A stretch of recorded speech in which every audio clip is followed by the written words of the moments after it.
Buying a home can feel like navigating uncharted waters. Redfin agents can help. They'll answer your questions with honest advice so you know exactly what you're getting into. They'll also help you tour as many homes as you want and show you what it takes to make a winning offer.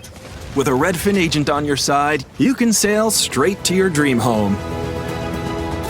Local expertise from Redfin. That's real estate done right. Tour subject to property and agent availability. Virginia Office Falls Church, VA. 844-759-7732. Streaming only on Peacock. John Wayne Gacy killed 32. Straight from the killer's mouth. They want you to believe that I alone committed these murders. The new gripping 6-part documentary series, John Wayne Gacy, Devil in Disguise. All episodes streaming now, only on Peacock.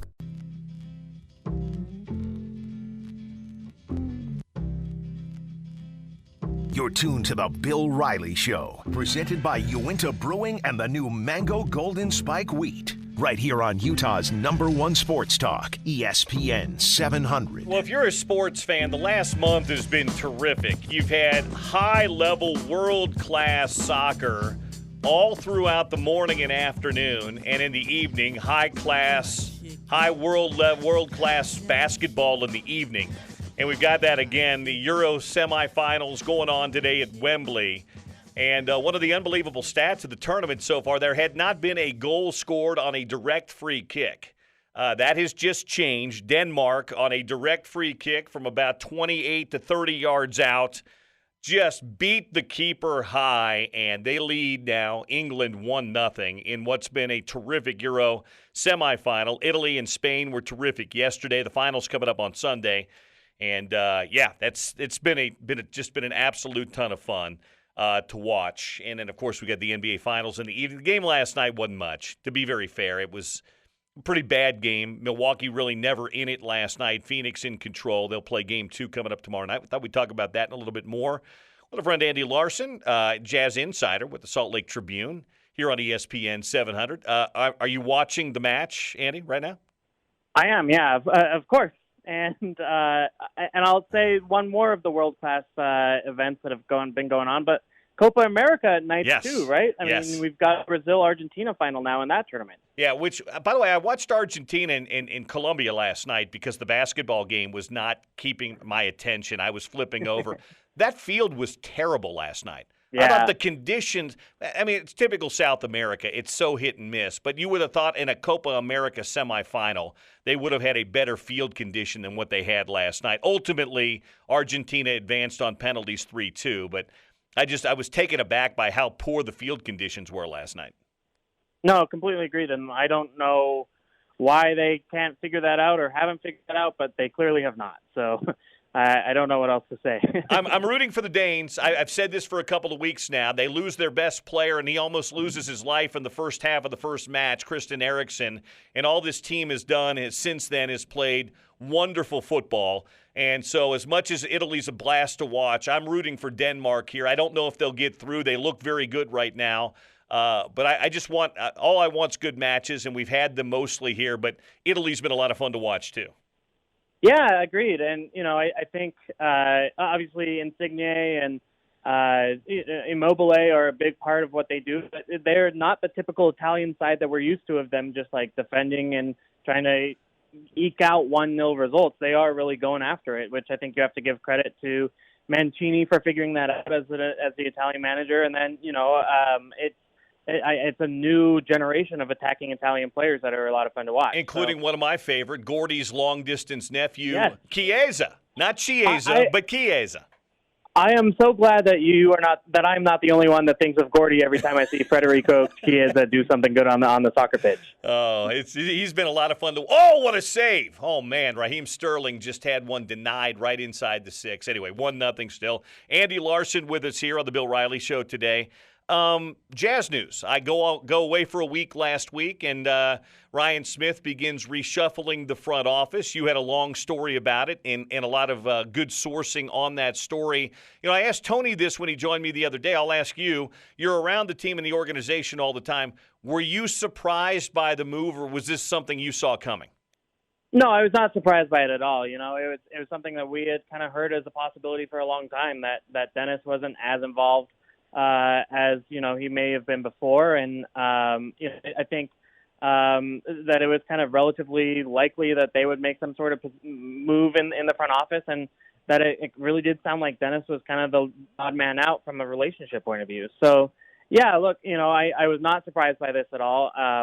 The only thing that surprised me about the announcement was that the way they announced it Sunday night at around 9:30 p.m., when it was, clearly that's not when you usually announce those kind of front office moves. And, that they went with the story that, hey, Dennis has been thinking of being an advisor for a long time, and, this is just kind of the next stage in his career, when I knew that wasn't really the case, that he may have talked to the Millers about an advisory role maybe down the road, but this was not, a thing that was really his decision. It was, he knew that he was going to be on the outs moving forward. So, I think ultimately, it didn't come as a surprise, but that was kind of the impetus of that story I published the next day of like, okay, here's what the team said Sunday night about what happened. Here's what really happened behind the scenes, on Monday in terms of what actually went down here. And, essentially that this was more of Ryan Smith's decision, much more of Ryan Smith's decision than Dennis Lindsay's.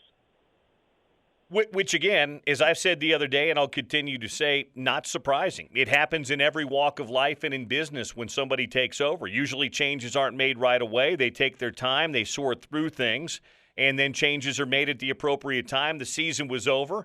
Ryan Smith felt it was time. And again, you've got to work with people that you feel comfortable with, and clearly there was a disconnect, at least it feels like there was, between he and Dennis Lindsay. Yeah, no doubt. And, I think that's definitely part of it, is that this disconnect between Ryan Smith and Dennis. The way it was kind of put to me between those two was just kind of different styles of management that Ryan didn't feel was that compatible. So I think he wanted to put his own people in charge. And then, obviously a large part of that story focused on the disconnect between Quinn Snyder and Dennis Lindsay as well. But, and I don't know that how much of that played a role in the decision here, but I do know that, it did contribute to kind of a weird culture around the Jazz for the last couple of years, that this relationship was a little bit hairy at times. Andy Larson with us, Salt Lake Tribune Jazz insider. So are we anticipating multiple more moves, changes in position, house cleaning? I mean, again, there could be a lot of different things going on. This was obviously the first domino, but what's the expectation you have as far as the reshuffling or reconfiguring of the Jazz front office?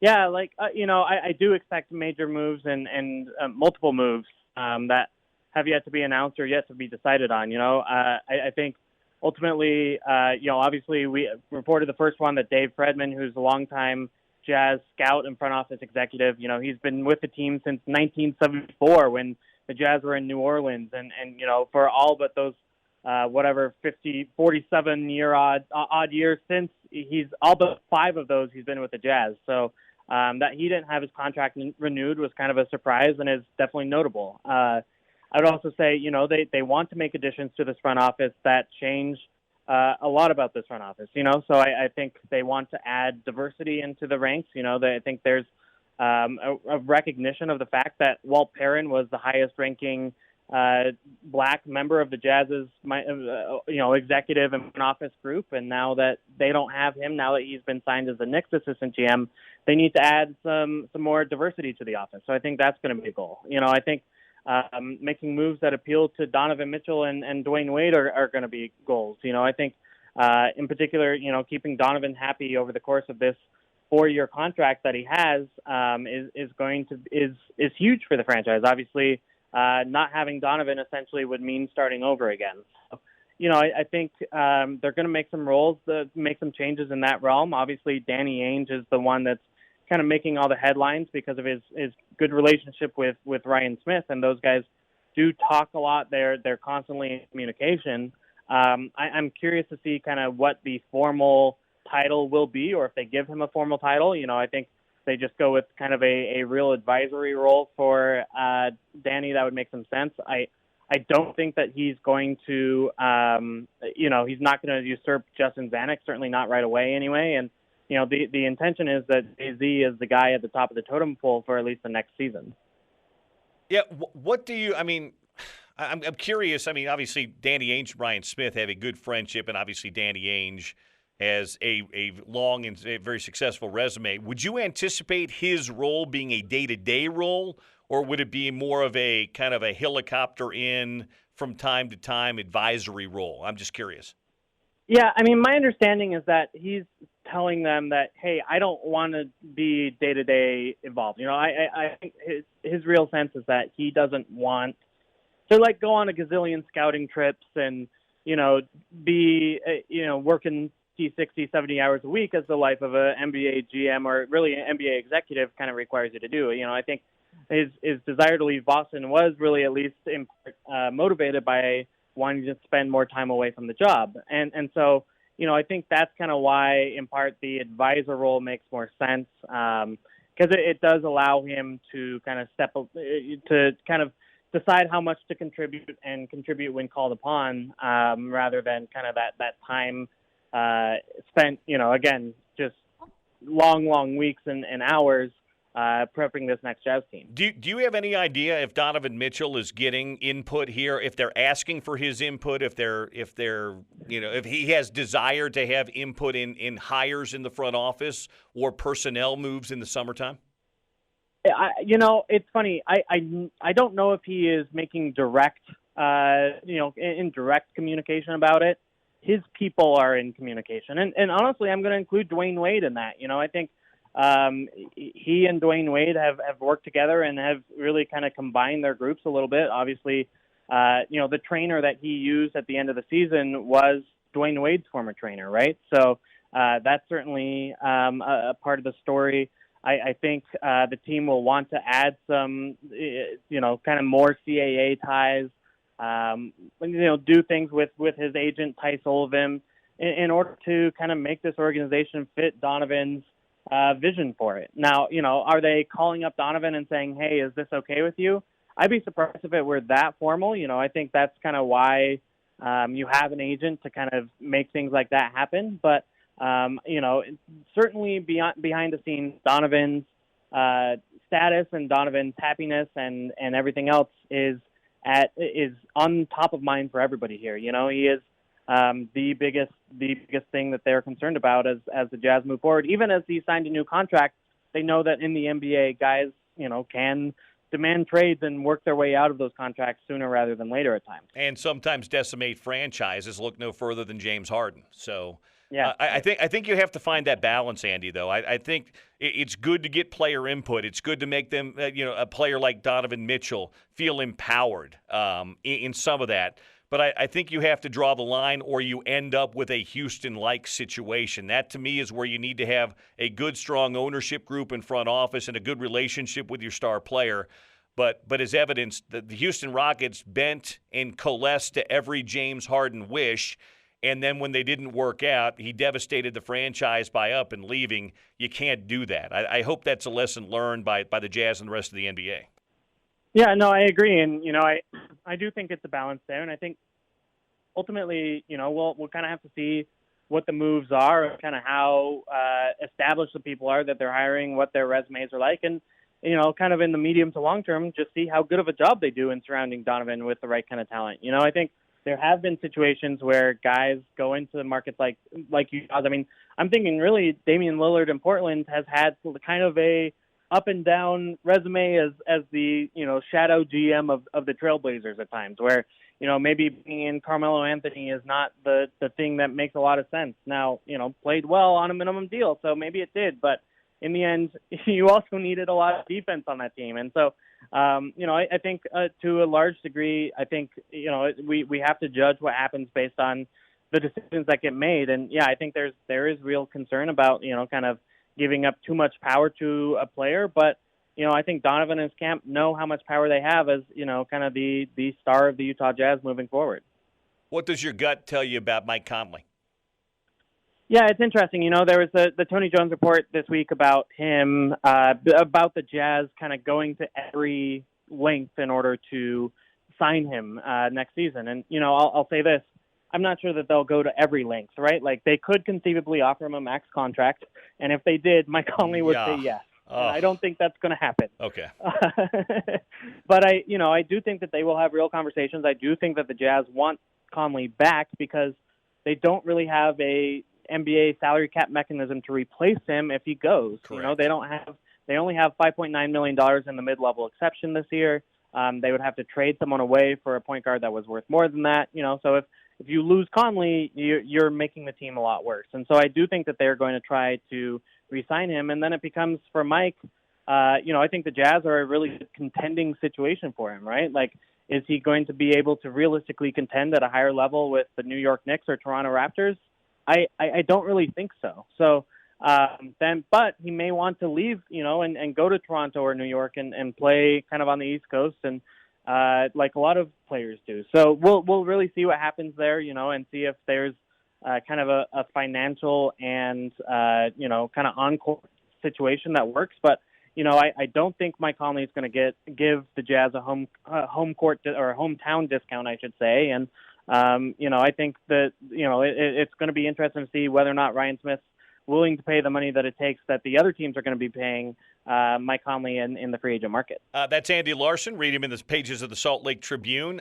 Enjoy the second half, which is 1-1, own goal by Denmark. It's 1-1 at halftime. And enjoy your air conditioning on a 104-degree day today. I will. Your AC works overtime all summer, so be sure to replace your old air filters with new Filtry air filters. They recommend updating HVAC filters at least every 3 months all year round. So order your Filtry air filters today at Filtry.com. Let's clear the air. This is Peacock. I love it! It's streaming your favorite shows, movies, live sports, breaking news, exclusive originals. It's The Office. That's what she said. Chrisley Knows Best. It's gonna be Todd's Way or the Highway. And Peacock original shows like Punky Brewster. Holy macanoli. So whether you're in the mood for every live WWE pay-per-view or every episode of Law & Order SVU, Peacock's got you covered. Peacock. Watch for free, upgrade for more. Stream now at peacocktv.com.